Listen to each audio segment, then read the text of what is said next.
রমজানের শেষ সূর্য ডোবার সাথে সাথে শুরু হয় এক অপূর্ব রাতের আগমন। চাঁদ ওঠে ঈদের আনন্দের বার্তা নিয়ে। কিন্তু এই রাত শুধু কেনাকাটা বা ঘোরাঘুরির জন্য নয়, এটি হলো লাইলাতুল জাইজা। এটি সেই রাত যখন মহান আল্লাহ তাআলা তার রোজাদার বান্দাদের এক মাসের ইবাদত বান্দাকে পুরস্কার বিতরণ করেন। লাইলাতুল জাইজা অর্থ হলো পুরস্কারের রাত। আরবি জাইজা শব্দের অর্থ হলো পুরস্কার, উপহার বা সম্মানী। এক মাস সিয়াম পালন, তারাবিহ, কিয়ামুল লাইল ও অন্যান্য নফল ইবাদতের মাধ্যমে মুমিন বান্দা যখন রমজানকে বিদায় জানায়, তখন আল্লাহ তাআলা এই রাতকে বান্দার আমল কবুলের ও পুরস্কার প্রদানের রাত হিসেবে ঘোষণা করেন। হাদিসে কুদসিতে বর্ণিত হয়েছে, রাসূলুল্লাহ সাল্লাল্লাহু আলাইহি ওয়াসাল্লাম বলেছেন, ঈদের রাতে যখন আল্লাহর বান্দারা ঈদের জামাতের জন্য বের হয়, তখন আল্লাহ তাআলা তার ফেরেশতাদের ডেকে বলেন, হে আমার ফেরেশতারা, যে শ্রমিক তার কাজ শেষ করেছে তার প্রাপ্য কি? ফেরেশতারা বলেন, হে আমাদের রব, তার প্রাপ্য হলো তাকে পুরোপুরি মজুরি দেওয়া। তখন আল্লাহ তাআলা বলেন, আমি তোমাদের সাক্ষী রেখেছি যে নিশ্চয়ই আমি তাদের জন্য আমার সন্তুষ্টি ও ক্ষমাকে পুরস্কার হিসেবে দান করলাম। বাইহাকি। কেন এই রাত গুরুত্বপূর্ণ? আমরা যদি পরীক্ষার ফল থেকে বেরিয়ে ফলাফলের অপেক্ষায় থাকি, সেই রাতে আমাদের চিন্তা টেনশন থাকে, পাশ করবো নাকি ফেল করব, এই ভাবনা ঘুম হারাম করে দেয়। কিন্তু রমজান হলো আমাদের আত্মশুদ্ধির মাস, আর ঈদের দিন হলো সেই পরীক্ষার ফলাফলের দিন।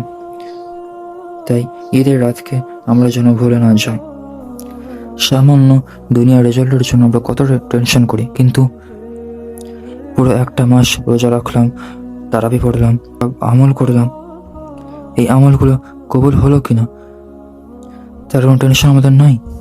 রোজা শেষ হলে রাত থেকেই আবার আমরা পূর্বের গুনাহে ফিরে যাই। হাদিসটা তো আমরা সকলেই জানি যে যে ব্যক্তি রমজান পেলেও কিন্তু তার গুনাহ মাফ করাতে পারল না, সে ধ্বংস।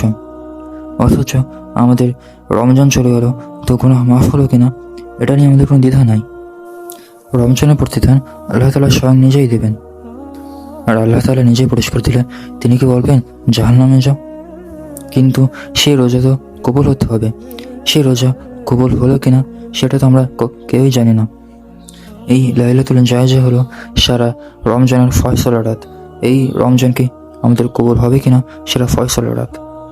হাদিসে এসেছে, যে ব্যক্তি দুইদের রাত ঈদুল ফিতর ও ঈদুল আজহার রাত জাগ্রত থেকে ইবাদত করবে, কিয়ামতের দিন যেদিন সকলের অন্তর মৃত হবে, সেদিন তার অন্তর মৃত থাকবে না। ইবনে মাজাহ।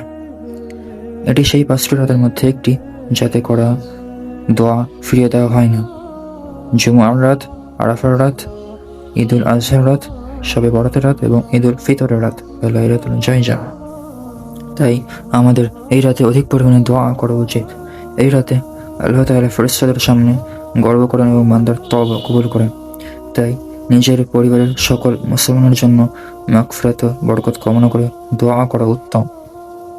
তাহাজ্জুদের নফল নামাজ পড়া, যদি সম্ভব হয় রাতের কিছু অংশ ঘুম থেকে জেগে তাহাজ্জুদের নামাজ পড়া, দোয়া করা, আল্লাহর কাছে ক্ষমা প্রার্থনা করা, তাকবীর পাঠ করা।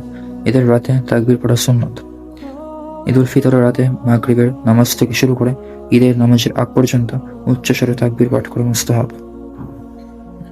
আসুন এই ঈদের রাতকে শুধু নতুন জামা কাপড়, ভারী খাবার বা আতশবাজির মধ্যে সীমাবদ্ধ না রেখে আমরা একে করি মহান রব্বুল আলামিনের সান্নিধ্য লাভের রাত।